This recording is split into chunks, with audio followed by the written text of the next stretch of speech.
إن الحمد لله نحمده ونستعينه ونستغفره ونعوذ بالله من شرور أنفسنا ومن سيئات أعمالنا من يهده الله فلا مضل له ومن يضلل فلا هادي له أشهد أن لا إله إلا الله وحده لا شريك له وأشهد أن محمدا عبده ورسوله صلى الله عليه وعلى آله وصحبه أجمعين. abalungi ab'ebitiibwa hafidhakumullah, saba Allah akkirize okusiiba kwammwe ne ibadaati zonna endala zemukola. Tukyagenda maaso n'ekyafaayo ky'abaana ba Isirayiri oluvannyuma lw'okubeera nga bavudde mu matwale ga Firawuna. Era mu musomo gwaffe ogwayise twalabye nga abantu bano Allah subhanahu wa ta'ala amaze okubasonyiwa oluvannyuma lw'okubeera Nabbi Musa alayhi salatu wassalam yasitula delegation y'abasajja 7 mu basajja abalongoofu min bani Israel ne bagenda okusinkana ne bagendera emiqaati y'owekitiibwa Allah subhanahu wa ta'ala. Nabbi Musa abeere nga yayogera ne Allah subhanahu wa ta'ala nenga abantu bano webali. Awo nno tuyigawo nti mu kusaba Allah subhanahu wa ta'ala tusaba Allah nga tukozesa ebintu ebirungi mu kusinza oba mu ngeri y'emu mu bantu. Ensonga lwaki nabbi nga akyaliwo nga mulamu sallallahu alayhi wasallam, basahaba besabiranga naye balina ebifo ebyenjawulo bingi bye bagambanga nti ud'u lana ya rasulallah, tusabireko owange gombaka wa Allah, oba ud'u li ya rasulallah. Kati abasajja bano obulongoofu bwabwe n'obulungi bwabwe tebagenda kwogera Allah subhanahu wa ta'ala. Ne Nabbi Musa akimanyi nti Allah abaagala. Allah akola ki? Abaagala. Byagenda omusaba asobola okubigaana nga Nabbi Musa yabimusabye nga ali yekka, ate Allah asobola okubimuwa nga abimusabye ali yekka, ate Allah asobola okubimuwa olwaba abantu bakoze eki? Bali nabo. Era tuyigewo nti abantu Allah bayagala mu bantu be baba mutya. Nabbi Musa tiyakuŋŋaanya basuubuzi b'amannya mubo, tiyakuŋŋaanya bandyo mubo, tiyakuŋŋaanya bayivu nnyo abaali gamba la, wabula yakuŋŋaanya mubo abaali basinga okutya Allah subhanahu wa ta'ala biyatwala. Kitegeeza ki nti ahlul imaani be bamatalinga eri Allah subhanahu wa ta'ala. Bannanyini iman be bamatalinga eri Allah subhanahu wa ta'ala. Basobola okubeerawo bonna abali mu UN nga tebazitowa musajja ali bukoma nsimbi ayibase wansi w'ekigango atalina kyakulya naye ng'omutima gwe gubukaddemu gulumiza nnyini ggulu nansi. Ate nga abo nga bwe bakuŋŋaanye nga bw'okuŋŋaanya obukkiriza bwabwe bwonna nga tebuwera bukkiriza bwa muntu atya omu bw'ati. N'olwekyo Allah subhanahu wa ta'ala abagenda okuwona emitawaana beebo bokka abamumanyi, abamufaako, abamugulumiza. Eyo nsonga abasiraamu mugimanyi. Okugimanya kirimu omugaso munene. Mu migaso gy'osooka okufuna kwe kubeera tuhibbu salihin, kikuleetera okwagala abalongoofu ne bw'obeera nga weemanyimu obukendeevu. Mu ibaada ze tusinza nazo Allah subhanahu wa ta'ala kwe kwagala abantu abalungi Allah bayagala. Ne bwe tubeera nga ffe twenyooma nti tuli ku levo gye bakola batya? Ku levo yaabwe. Ekyo nno kikuleetera okubeera nti bw'ojja ku lunaku lw'enkomerero weekanga oli mubo, ng'oli butereevu mu bantu abo biwali toli mirimu gyegimu nabo. Tolaba nti nno sahabi ajja n'agamba omubaka sallallahu alaihi wasallam n'agamba nti ya rasulallah, tubeera wano ne tugendako mu maka gaffe ne tubeereyo ne tukuyoya, ne bwe tukuyoya tutambula ne tujja wano ku muzikiti ne tukulabako. Ne ya rasulallah, yawma alqiyama tuli kusanga wa ogenda kubeera eri mu bakuubwa, eri mu banene amakulu, mu bannabbi banno, tugenda kusanga wa? Nabbi n'amugamba nti almar'u ma'a man ahabba, omuntu ku lunaku lw'enkomerero agenda kuwangaala n'oyo eyamusulanga ku mutima.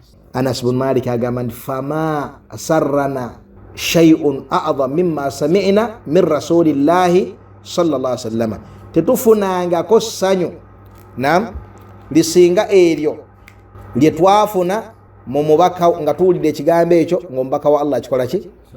Ng'omubaka wa Allah akyogera. Tetwafunako ssanyu tetwafunako ssanyu lisinga ssanyu lyetwafuna nga tuwulidde omubaka wa Allah ng'ayogera ekigambo ekyo. Yani baatebenke namanya nti nno nabbi waabwe nga badde naye ku duniya bagenda kuba naye kuki ku akhira. Kaakati bbanga omuntu lyabeerawo ng'ayagala abalongoofu tekitegeeza nti addaawo yiga yalira yakola ibada yakwagala abalongoofu. Naye osobola okubeera nga olina obukendeevu bw'olina mu kaweefube ow'okwefaako n'okwenunula, naye Allah n'akuteeka wamu nabo olw'okubeera nti wayagalanga abantu abo. Kakati Allah subhanahu wa ta'ala alagira nabbi Musa agende aballage Tawrat, atuse Tawrat eri abaana ba Isirayiri. Tawrat eno gyagenda okubaleetera yeeriwa. Tawrat kye kitabo kya nabbi Musa alayhi assalatu wassalaam, era ekitabo ekisinga ebitabo bya Bani Israila byonna ekitiibwa n'enkizo, era nga kye kitabo ekisinga okubeera ekyenkizo mu ddiini yaffe ey'Obusiraamu oluvannyuma lwa Qur'an. Bannabbi ba Bani Israila bonna okuva ku nabbi Musa alayhi salatu wassalaam waliwo safaari nnene, waliwo bannabbi bayitirivu nnyo nga bw'okiwulira. Mwabo Allah byatunyumizaako ne mwabo Allah batatunyumizaako, naye abo bonna baalamuzanga kitabo kino ekiyitibwa at-Tawrat. Biki ebyakirimu? Allah yasooka n'abitufundiza. Wa katabna lahu fil alwahi min kulli shay'in maw'izatan wa tafsilan li kulli shay'in fakhudhha biquwwa wa amur qawmaka ya'khudhu bi ahsaniha sa'urikum daral fasiqin. Allah yatugamba nti mu Tawrati muno yawandiikamu min kulli shay'in, buli kintu maw'izatan, mwabalimu okubuulirira kwe kuliwa nga Allah kwatubuulirira mu Qur'ani tubeere balongoofu, tukole tutya, bwe tunalongoosa tujja kuyingira ejjana, bwe tunabeera nga tulongooseza tugenda kufuna emitawaana, ekibaita amaw'iza, okujjukiza n'okubuulirira okulyowa emyoyo. Ekyokubiri wa tafsiila likulli shay'in zi ahkam, ennamula. Omuntu bw'akola bw'ati kino kibeera bwe kiti. Mathala katugambe nti nno singa omusajja afuna okusowagana ne mukyala we n'amugamba nti nkutalase, omukyala oyo ayingiramu idda gy'ayingiramu, alwala oba agenda mu nsonga emirundi emeka? Emirundi 3. Singa giggwako ng'omusajja ono tamuddidde, aba afuuse ng'omukyala omulala yenna webbali, wadde ye maama w'abaana be 12, aba takyali mukyala we, takyakkiza mukwatako wadde mu ngalo, wadde okutuulawo ne bakuba olwali. Lwaki? Emyezi oba idde ekoze etya? Bw'aba amwagala ayina kuddamu kumuwowa bupya nga bw'ojja nti nno lwamuleeta ku olwo. Kitegereka? Wahakadha. Kakati kati ebiri mu maaso nna inshallah biki ebiri mu Tawrat. Siwe tuli kati mu kiseera kino Tawrat erimu ki? Kati wa tafsilan likulli shay'in, zennamula ezo nkwaddeko ekyokulabirako nti ennamula za buli kasonga ke baali beetaaga ba Bani Israil mu ddiini yaabwe ne mu duniya yaabwe zaalimu mu Tawrat. Wahuda, era nga bulungamu, yani omuntu yenna abeera yeekutte ku kitabo ekyo Tawrat agenda kubeera ku bulungamu. Nawe gati fakhudhuha biquwwa, ekitabo kino beera ng'okyekwatako n'amaanyi, olage n'abantu bo babeere nga bakola batya? Nga bakyekwatako. Tugambye Tawrat kye kitabo kya nabbi Musa alayhi salatu wassalaam, ne tugamba nti bannabbi bonna kye baalamuzanga bonna oluvannyuma nabbi Musa alayhi salatu wassalaam. Allah gati inna anzalna Tawrata fiha huda wa nur. Eno aya tugikomeza emirundi egiwerako. Mazima Allah subhanahu wa ta'ala yassa Tawrat erimu obulungamu, erimu n'ekitangaala. Obulungamu bwe buliwa? Omuntu yaslam min ad-dalal, awona okubeera omubuze nga yekutte ku Tawrat. Kitegeeza ti omuntu yenna min Bani Israil eyayagalanga okuwona okubeera omubuze yabanga alina kulungamizibwa ki? Yabanga alina kwekwata ku njigiriza ya Tawrat. Ng'olwaleero ayagala okuwona obuze alina kubeera nga yekutte ku ntegera yaki? Ya Qur'an. Kitegereka? Ekyokubiri wa nur, mulimu ekitangaala. Walakin ja'alnahu nura nahdi bihi man nasha'u min ibadina. Qur'an yino Allah subhanahu wa ta'ala ejifula kitangaala, kyalungamiza nakyo, kyamulisa nakyo abaki? Abantu. Kitegeeza ki? Nti omuntu yenna yabanga asomye Tawrat yatambuliranga kubayina, yatambuliranga ku bunnyonnyofu, yatambuliranga alaba ekigwanidde n'ekitagwanidde, ng'alaba ekiri halal n'ekiri haram, ng'alaba obulungamu n'obubuze ng'abukola ki? Ng'abulaba. Lwaki? Kubanga nuru, kitangaala. kimulisa wonna waayita mu mbeera ze ez'eddiini. Twagamba nti eno aya efaanananga aya egamba walaqad ataina Musa wa Haruna alfurqana wa diya wa dhikra limadha lilmuttaqin. Nawa Musa ne pa Harun alfurqan ekitabo ekiyamba omuntu okwawula wakati w'obulungi n'obubi. Wa diya era nga kitangaala. Wa dhikra era nga mulimu okujjukiza eri abo abatya Allah subhanahu wa ta'ala. Kati Allah ga inna anzalna tawrata fiha hudan wa nur yahkum biha an-nabiyyuna alladhina aslamu lilladhina hadu war-rabbaniyuna wal-ahbar bima stuhfidhu min kitabillahi wa kanu alayhi shuhada. Kakati mukivune ekifo tuli mu kifo kituufu okukoonako aya eno n'okugiwaayo obudde obutonotono. Aya egamba etya? Aya eri mu surati al-Maida. Allah bwe yayogera ku Tawrat yajogerako ebintu bino wammanga. Ekisooka inna anzalna tawrata, mazima Allah yassa tawrat. Yagissa atya? Tiyagissanga bwe yassa Qur'an. Qur'an Allah yagissa mufassalan nga bwabaawo ensonga Allah nga asindika malaika Jibrilu ngejja ngegamba mbaka Muhammadi sallallahu alaihi wasallama emtusaako obaka obongebeera aya Qur'an obanga zibazi aya za Qur'an. Oluusi ejjanga ni ayem, oluusi najja ni ayati nga ziwerako mu sura namba. Ne Tawrat yakka omulundi gutya tekigaana. Tokitegeera nti olwo obubaka nabbi Musa taddamu kufunanga obubaka bulala bwonna. Obubaka bwamukangako Allah namuga akola kino kikola kino wanokola ngamuze asigadde amulungamya. Naye amateeka agagayidinga obulamu bwabwe byonna nga biwandiike mulundi gumuki mu Tawrat. Kyali ku Tawrat kyokka ekyo. Ku Tawrat kyali ku Injil, kyali ku Zabur, ebitabo byonna ebyakulembera okukka byakkanga omulundi gutya gumu. Era mu miiza ya Qur'an kwe kubeera nti Allah subhanahu wa ta'ala yagissanga mufassala ng'agissa buli wabangawo obwetaavu okutuusa lwe yajjulira mu bbanga lya myaka 23. Kakati Allah gati yahkum biha an-nabiyyun, bannabbi bonna bagenda kulamuza Tawrati eyo. Ekibuuzo ni Nabi Isa, aljawabu naam. Ni Nabi Isa alayhi salatu wassalam. Ni Nabi Daud nanyini Zabur, aljawabu naam. Ni Nabi Daud nanyini kitabu ekiyitibwa az-Zabur. Kubanga abo bonna min anbiya'i bani Israel, bonna bali bannabbi babaana ba Isiraili. Era amateeka ga Tawrat gasigala gafuga tugamba nti agamu ne gatuuka n'okuyingira ku mulembe gw'omubaka Muhammadi sallallahu alaihi wasallam. Ngachi twakikoonako wali emabega ne tugamba nti ekibula nabbi sallallahu alaihi wasallam bwe yagenda e Madina nga asengusa agenze e Madina yasigala akyasala nga yolekedde luddawa Baitul Maqdis.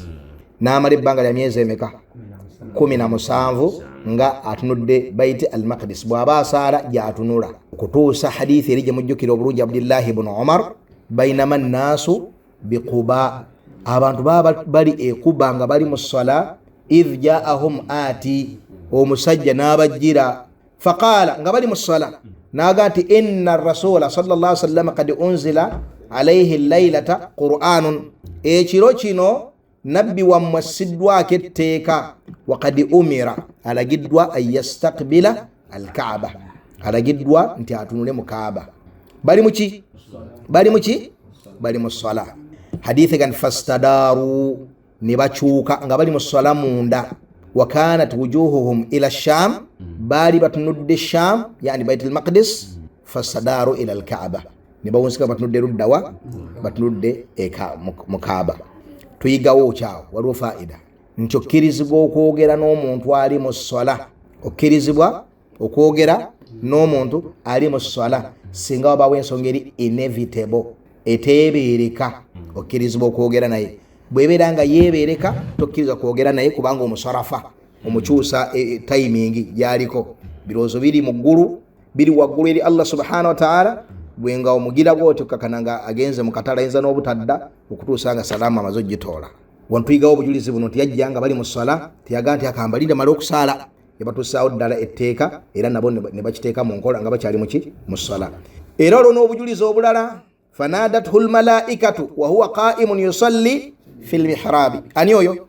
Zakariya yasaba Allah edduwa, tujja kubiraba mu maaso, naye aba ali mu ssala malayika ne zimukoola ng'ayimiridde asaala ne zimu amawulire ag'essanyu aga Yahya ngali muki ngali mu ssala. Tukiganyulwamu tutyaffe mu mbeera zaffe eza bulijjo. Kyoyinza okubeera nga emmotoka ekuleka ate omuntu ali mu ssala ate wali ekisumuluzo tajja kutegeerawo. Kitegereka n'omugamba nti ekisumuluzo nkiressaawo kameeza akatono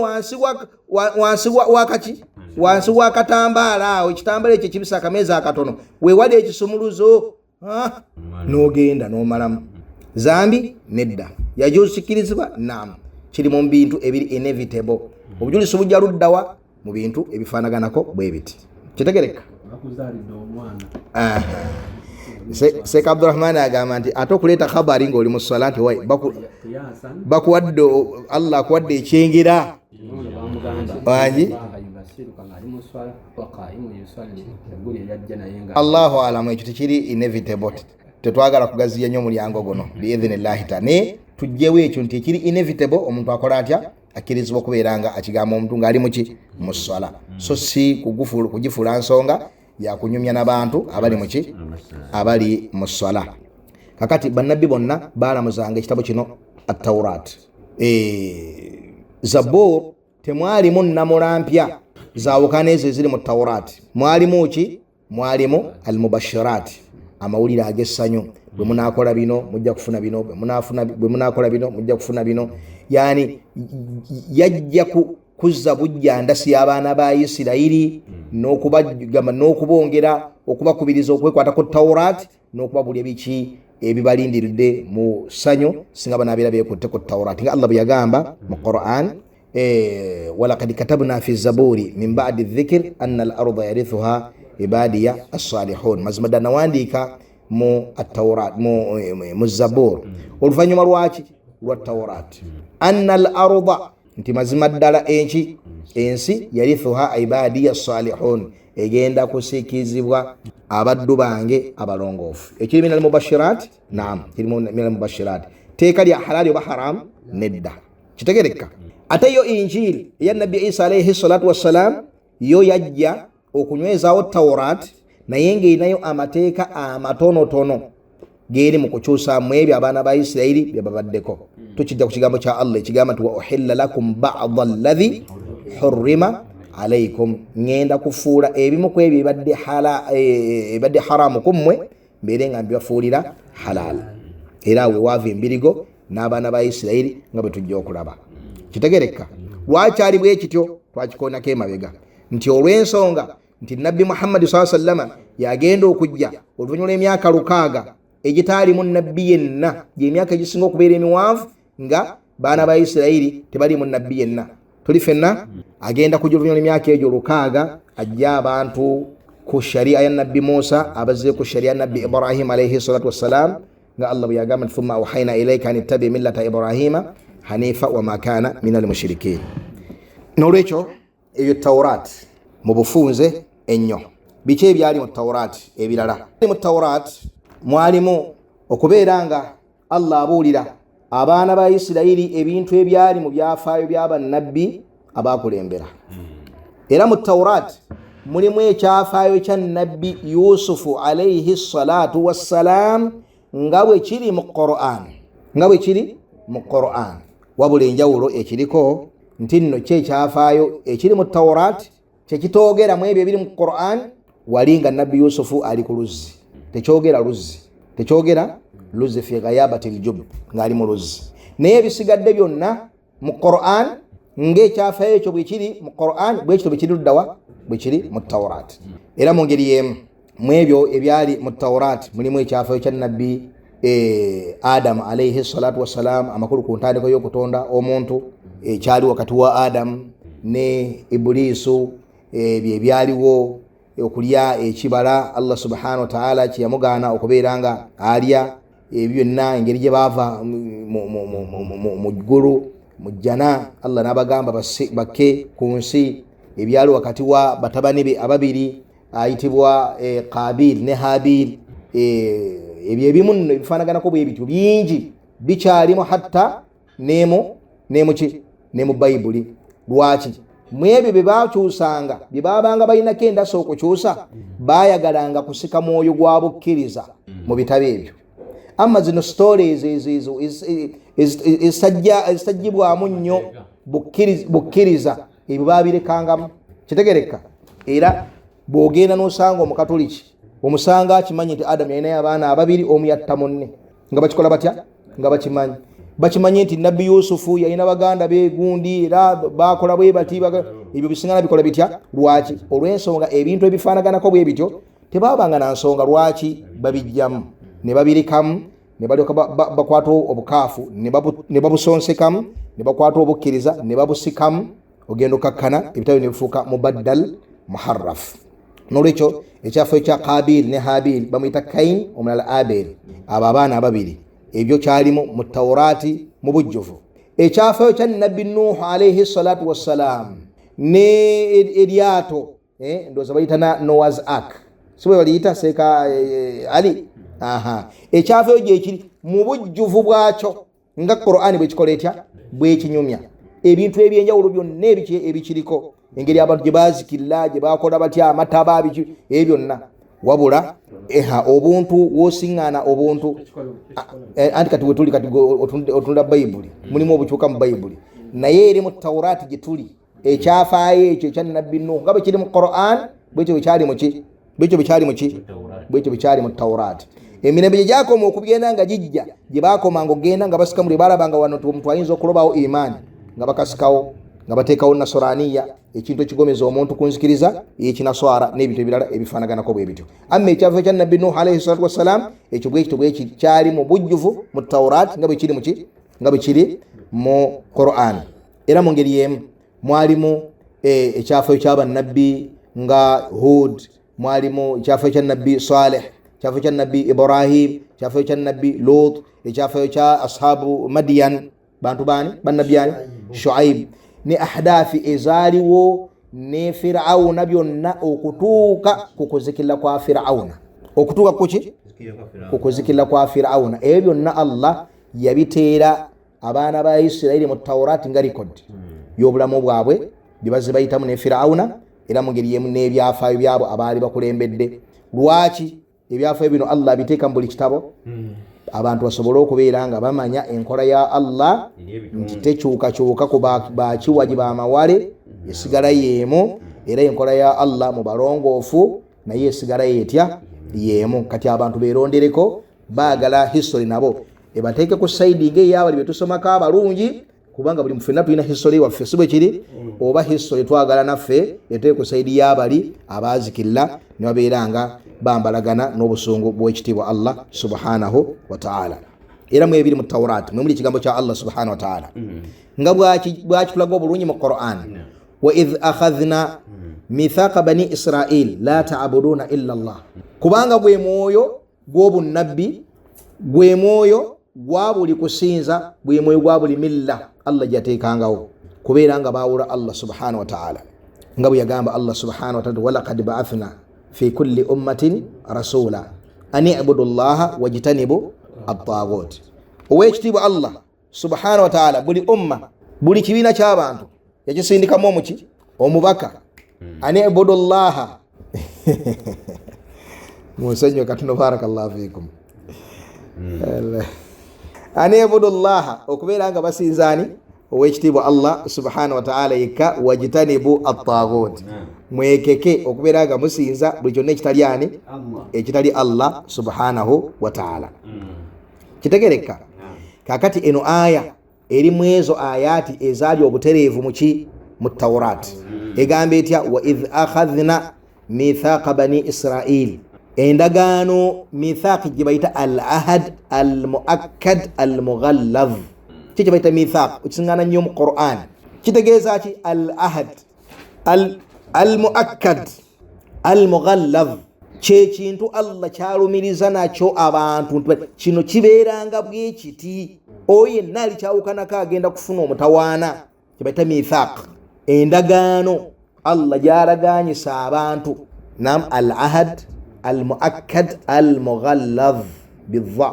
Kakati mu ebyo ebyali mu Tawraati mwe mwali okulumiriza abaana ba Isirayiri n'ekintu kino, wa idh akhadhna mithaqa mugiwulidde bani Israil la ta'buduna illa Allah, temusinzanga okujjako musinzenga Allah subhanahu wa ta'ala yekka. Bakuuma endagaano eno, abamu bagikuuma, faminhum muhtadin wa kathirun minhum fasiqun, mubo mulimu abaluŋŋama naye bangi kubo bali bononefu. Mu aya endala wa kathirun minhum saa ma ya'malun, bangi kubo bayonoona emirimu gyabwe n'ebireefaanako bwe bityo. Bawunzika bakoze batya? Basinza Uzair, bali ne bagamba nti Uzairu ibnullah, Uzairu mwana wani? Mwana wa Allah tabaraka wa ta'ala. Ne kati abo betwogerako abasinza Uzairu bali eno mu maaso nga Nabbi Isa n'atera okujja. Nabbi Isa wakati we ne Nabbi Musa waliwo safaari nnene bannabbi bayitirivu nnyo. Tuli fenna? Aha, kakati tukyali eri emabega. Kye ekiri mu Tawrat, la ta'buduna illa Allah, temusinzanga okujjako musinze Allah, oye tawhid, era nga y'ensonga esinga obukulu ebyetumiza abaki? Ababaka. Wabil walidaini ihsana, mwalimu kuyisanga obulungi abaki? Oyisanga bulungi abazadde abakadde ababiri. Naam. Wadhil qurba, n'okuyisa obulungi ab'eŋŋanda. Wal yataama, n'okuyisa obulungi abaki? Bamulekwa. Wal masakin, n'abeetaavu. Waqulu linnasi husna, bwe mbanga mwogera n'abantu mwogerenga nabo ebigambo ebisinga obuki? Obulungi. Waqimu salata, muyimirizewo essala. Wa atu zaka, muwe zaka. Zaka tugirabye nga Allah yagibawandiikako, essala tugirabye nga yabawandiikibwako. Aha, naye essala ey'ababani Israel ye essala yaffe ennyini gye tusaala abangi. Essala y'ababani Israel erina figa y'essala yaffe gye tusaala. Sekaali Kirima agambe nedda. Ani ayina ansa? Essala y'ababani Israel eno gye tulaba Allah gy'abalaalikako yalina figa y'essala yaffe gye tusaala olwaleero. Tutandikire ku muwendo. Emiwendo zaali mmeka? Zaali ssala 2 zokka, ku makya ne kawungeezi. Fa awha ilayhim an sabbihu bukratan wa ashiya. Muayinda fa awha ilayhim madha la suwete wegambe esose yeyo. Naam, an sabbihu bukratan wa ashiya. Waliwo ne aya endala saba Allah subhanahu wa ta'ala, ya Maryam qunuti li rabbiki wasjudi warka'i ma'ar raki'in. Nedda.